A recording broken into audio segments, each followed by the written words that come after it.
Rumah kecil di padang rumput. Bagian 9 api di perapian. Di luar rumah, di dinding yang berhadapan dengan pintu, Pa memotong rumput dan membersihkan sebidang tanah. Dia mempersiapkan tempat yang akan dibuatnya sebagai perapian. La dan Ma memasang kembali badan gerobak di rodanya, dan Pa memasang pet dan pati. Matahari baru terbit, makin tinggi makin memendekkan bayang-bayang yang ada. Ratusan burung-burung padang terbang ke angkasa, bernyanyi sambil berlomba terbang tinggi.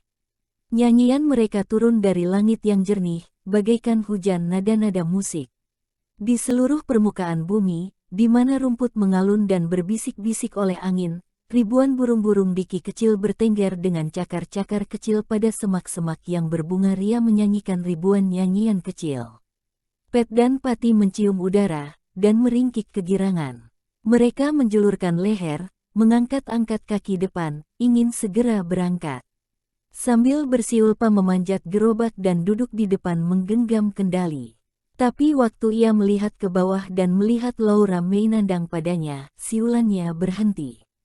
Dia bertanya, ingin ikut, Laura? Kau dan Mary? Ma mengizinkan. Laura dan Mary naik, dengan kaki telanjang, lewat sumbu dan jari-jari roda, lalu duduk di samping Pa. Sambil melompat kecil Pet dan Pati berangkat. Gerobak terguncang-guncang mengikuti jalan yang terbentuk karena kerapnya Pa pergi ke sungai. Mereka memasuki jurang sempit yang dibatasi dinding-dinding tebing kekuningan, berkerut-kerut oleh kikisan entah berapa ratus ribu kali hujan. Mereka maju terus, melewati lembah berbukit-bukit dan lembah tepi sungai. Beberapa orchid penuh tertutup oleh pepohonan, diselingi padang-padang terbuka penuh rumput subur. Kelompok kijang berbaring-baring di tempat-tempat teduh. Kelompok kijang merumput di tempat-tempat terbuka. Mereka mengangkat kepala serta menggerakkan telinga, sambil terus mengunyah rumput, sementara mata mereka yang besar-besar tapi lembut mengawasi gerobak yang sedang lewat.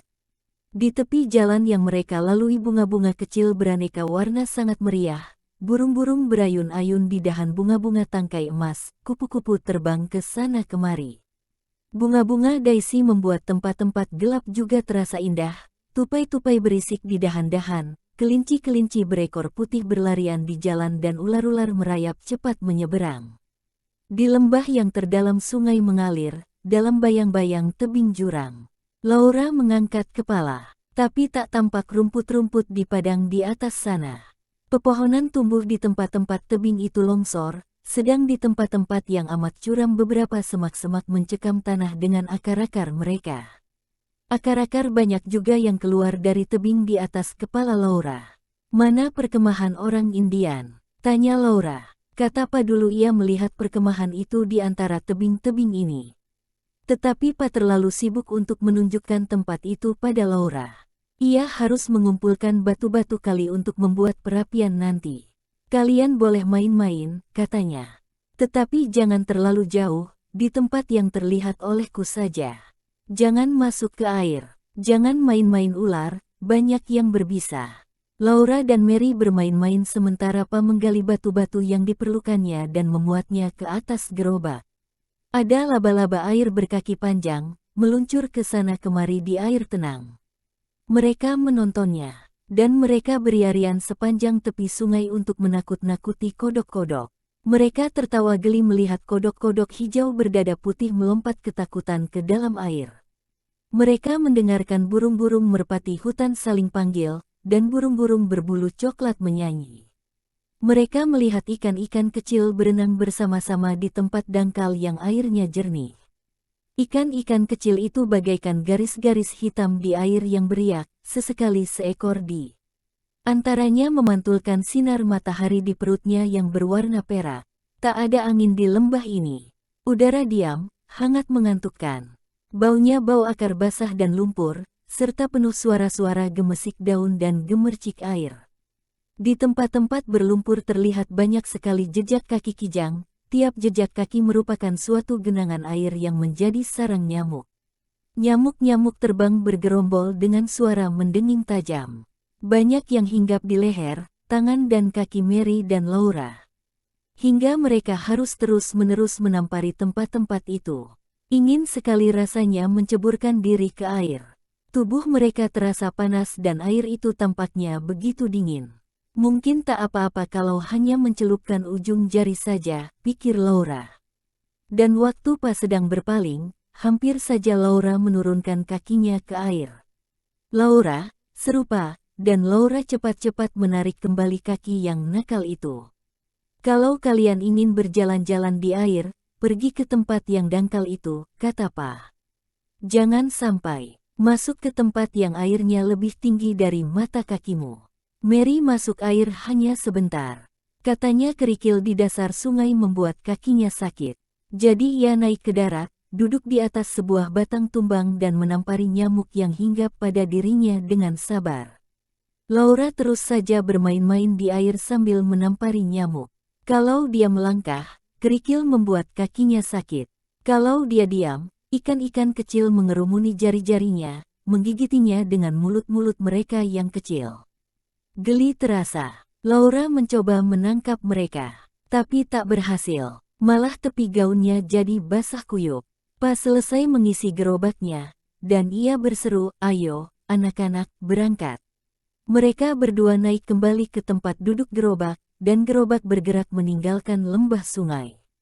Naik lagi, menerobos hutan, naik turun bukit, menanjak padang rumput tinggi, di mana angin selalu bertiup dan rumput-rumput seolah bernyanyi, berbisik dan tertawa. Memang menyenangkan bermain-main di tepi sungai, tetapi Laura lebih menyukai padang rumput tinggi. Di padang rumput suasananya begitu luas, bersih dan segar. Lewat tengah hari Ma menjahit di keteduhan bayang-bayang rumah, si bayi Kari bermain-main di selimut di dekat Ma. Mary dan Laura menonton Pa membuat perapian. Mula-mula ia mencampur tanah liat dengan air, mengaduknya baik-baik di bak minum kuda hingga terjadilah suatu lumpur lembut. Pa mengizinkan Laura membantu mengaduk terus lumpur liat itu sementara ia menyusun batu-batu sepanjang 3 sisi dari tanah yang telah dibersihkannya sebelumnya. Sisi keempat adalah dinding rumah. Dengan sendok kayu yang besar Pa melaburkan lumpur liat di atas sebaris batu yang disusunnya. Di atas lumpur tadi disusunnya lagi batu-batu lain. Juga di sisi bagian dalamnya dilabur lumpur.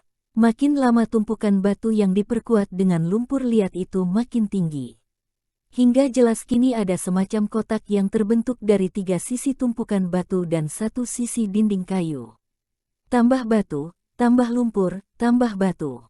Akhirnya mencapai tinggi dagu Laura. Pa meletakkan sebatang balik kayu di atas dinding batu itu. Batang kayu itu pun dilaburnya dengan lumpur liat. Setelah itu ia mengatur batu dan lumpur padanya. Ia sedang membuat cerobong asap kini, dan cerobong itu dibuatnya makin tinggi makin kecil. Pa harus pergi lagi ke sungai untuk mengambil lebih banyak batu.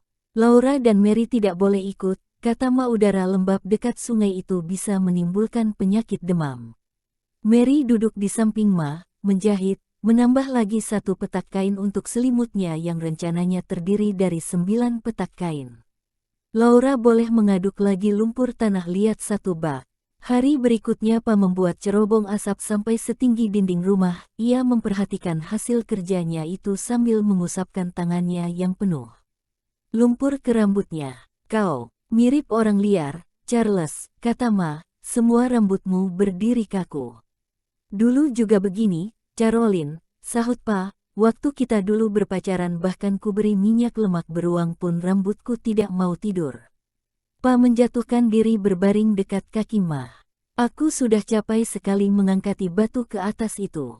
Sungguh luar biasa kau, membuat cerobong asap setinggi ini sendirian," kata Ma, membelai rambut Pa dengan jari-jarinya hingga rambut itu makin tegak berdiri. "Lebih baik kau teruskan dengan campuran ranting dan lumpur saja." "Wah, ya. Betul," kata Pa. "Itu akan lebih mudah." Ia melompat berdiri untuk bekerja lagi. "Oh, beristirahatlah dahulu di keteduhan," kata Ma. Tapi Pa menggelengkan kepala. "Tidak, kita tak boleh bermalas-malasan selama masih ada kerjaan. Secepatnya aku menyelesaikan perapian ini, secepat itu pula kau dapat masak di dalam rumah." Pa pergi mengumpulkan dahan-dahan kayu. Dipotong dan ditakiknya serta disusunnya seperti dulu saat dia membuat dinding, disusun meneruskan dinding cerobong yang terbuat dari batu tadi. Susunan dahan kayu ini pun kemudian dilapis dengan lumpur liat. Dengan begitu cerobong asap pun selesai. Kemudian ia mulai bekerja dari dalam rumah. Dengan gergajinya ia membuat sebuah lubang di dinding, dipotongnya balok-balok dinding yang tadi merupakan dinding keempat dasar cerobong asap. Dengan lubang itu, jadilah sudah perapiannya. Besar sekali, cukup besar untuk tempat Mary, Laura dan si bayi Kari duduk di dalamnya. Dasarnya adalah tanah yang sudah dibersihkan dari rumput. Bagian depannya lubang yang baru saja dibuat di dinding. Melintang di atas ruang perapian itu balok yang dipoles dengan lumpur liat. Bekas potongan balok-balok di dinding ditutup dengan masing-masing sebilah papan ok hijau, dipancangkan kuat-kuat. Di sudut-sudut atas perapian dipancangkannya potongan-potongan kayu ok. Dan pada pancang-pancang ini diletakkannya lagi sebilah papan ok. Papan itu merupakan papan selubung perapian. Begitu papan ini selesai dipancangkan pula, Ma segera meletakkan boneka porselen yang dibawanya jauh-jauh dari rimba besar di atasnya. Porselen hiasan ini telah menempuh jarak yang begitu jauh dengan selamat. Boneka yang cantik sekali memakai sepatu porselen. Gaunnya lebar juga dari porselen, korset juga dari porselen, pipinya yang kemerah-merahan dan matanya yang biru serta rambutnya yang keemasan semuanya dari porselen. Dan kini boneka itu menghiasi papan selubung perapian.